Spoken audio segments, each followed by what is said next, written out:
अस्सलाम वालेकुम my YouTube family, welcome back again to my channel. I hope आप सब ठीक होंगे। मैं भी बिल्कुल ठीक हूँ अल्हम्दुलिल्लाह।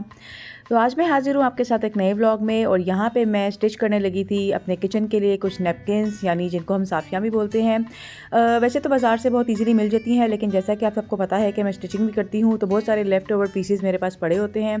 तो यहाँ पे कुछ आयज़ा के ड्रेसेस में से जो है वो लेफ़्ट ओवर पीसेस मेरे पास पड़े हुए थे, और वो इतने थे कि उनसे नैपकिन्स बन सकते थे।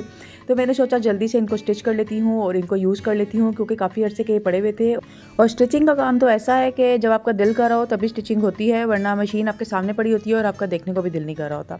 तो मैंने भी रमज़ानुल मुबारक के बाद स्टिचिंग बिल्कुल भी नहीं की थी, और गर्मी बहुत ज़्यादा हो गई है और मेरा दिल भी नहीं कर रहा था, लेकिन मैंने अपने आप को थोड़ी सी हिम्मत दिलाई और मोटिवेट किया कि नहीं चले, स्टार्ट करूँगी तो हो जाएगा। क्योंकि मुझे अभी अपने और आयजा के काफ़ी सारे समर के जो ड्रेसेस थे वो स्टिच करने थे। तो इंशाल्लाह कमिंग ब्लॉग्स में आपके साथ मैं उनकी डिज़ाइनिंग भी शेयर करूँगी, जैसे जैसे मैं स्टिच करती जाऊँगी। तो यहाँ पे बस मैं जल्दी से जो है वो नैपकिन्स की सिलाइयाँ जो है वो लगा रही थी। बहुत आसानी से सिल जाते हैं, चारों साइडों को आपने फोल्ड करना होता है। और अगर आपको स्टिचिंग नहीं आती है तो आप इस तरह के लेफ़्ट ओवर पीसेस अगर आपके पास पड़े हों तो आप मार्केट से भी उनको ओवरलॉक करा सकते हैं, और अपने किचन में जो है एज अ नैपकिन्स या साफ़ियाँ जो हैं वो के तौर पे इनको यूज़ कर सकते हैं। तो देखिए कितने ज़बरदस्त है हमारे जो है ना 7-8 पीसेस जो हैं वो रेडी हो गए थे, और अब मैं इनको अपनी इनकी जगह पे रख लूँगी, और जब जब मुझे ज़रूरत पड़ेगी मैं इनको आसानी से यूज़ कर लूँगी। तो आपके पास भी अगर इस तरह के लेफ़्ट ओवर पीसेस पड़े हों तो ज़रूर इस तरह के लेफ़्ट ओवर पीसेस को यूटिलाइज़ किया करें। तो जनाब अब मैं क्लिप्स आपके साथ जो शेयर करने लगी हूँ ये सैटरडे नाइट की क्लिप्स है, और इस दिन हम आ गए थे चट्ठास बारबेक्यू एंड नाश्ता पे, जो कि बहरिया टाउन फ़ेज़ 4 में है, और यहाँ पे हम डिनर करने के लिए आए थे। एक्चुअली ये ट्रीट थी जो कि मेरे भाई की तरफ से थी। काफ़ी दिनों से मेरा भाई प्लान कर रहा था कि उसने हमें ट्रीट देनी थी, लेकिन कभी कोई बिज़ी होता था, कभी कोई बिज़ी होता था, तो हम सब इकट्ठे नहीं हो पा रहे थे। तो सैटरडे नाइट को हम सब फ्री थे, तो हमने डिसाइड किया कि हम चट्ठास पर जाते हैं और डिनर करते हैं, और इनके फूड का रिव्यू भी मैं आपको दूँगी कि कैसा इनका फूड था। और इनके पास इंडोर सीटिंग भी अवेलेबल थी और आउटडोर सीटिंग भी अवेलेबल थी। तो जब हम आउटडोर साइड पे गए तो हमें तो वो एरिया बहुत ही अच्छा लगा। आप देख सकते हैं कितना खूबसूरत, कितना ज़बरदस्त सा इन्होंने आउटडोर अपना सेटिंग एरिया बनाया हुआ है। तो हमने प्रेफर किया कि हम आउटडोर ही जो है वो बैठेंगे और अपने मील को एंजॉय करेंगे। तो बस यहाँ पे मैं अभी आपको इसका पूरा व्यू दिखाऊंगी कि ये किस तरीके से बना हुआ था, क्योंकि जैसे पुरानी हवेलियाँ बनी होती हैं ना, पुराने घर बने होते हैं जिनमें बरामदे होते हैं, पिलर्स होते हैं, ये बिल्कुल उसी तरह का बना हुआ था। तो बड़ा फैसिनेट कर रहा था, बड़ा अट्रैक्ट कर रहा था।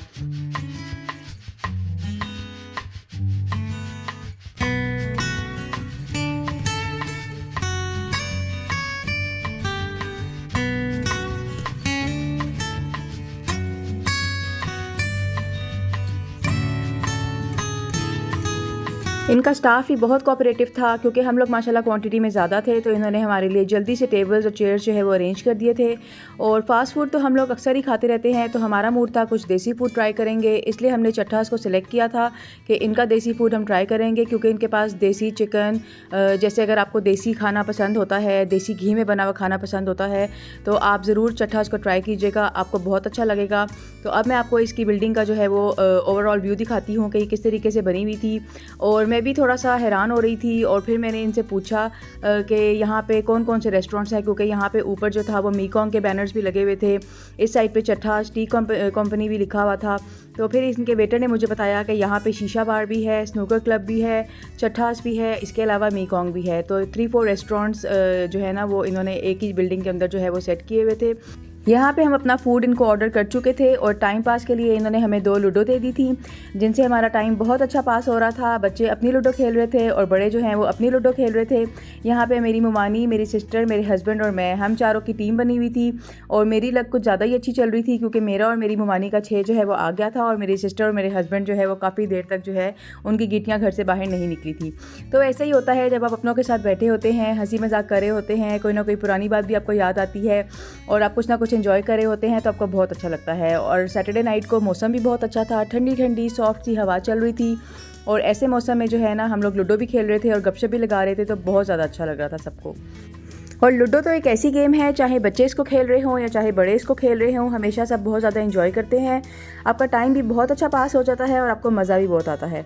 तो यहाँ पे हम लोग तो अपनी लूडो खेल रहे थे, लेकिन जैसे ही मेरी नज़र साइड पे पड़ी तो बच्चे अपनी लूडो जो है वो वाइंड अप कर चुके थे, और यहाँ पे मेरी भाभी और मेरे जो मामू हैं वो टिश्यू पेपर के साथ कुछ अपने ही आर्ट वर्क कर रहे थे, और यहाँ पे उन्होंने बनाए थे एरोप्लेन्स, और वो भी अपने बचपन की जो यादें हैं उनको ताज़ा कर रहे थे। और यहाँ पे देखें मेरे मामू ने ज़बरदस्त सा एक एरोप्लेन टिश्यू के साथ बना लिया था, और अब वो उसको फ्लाई करने वाले थे, और देखते हैं कि ये कहाँ पे जाके लैंड करता है।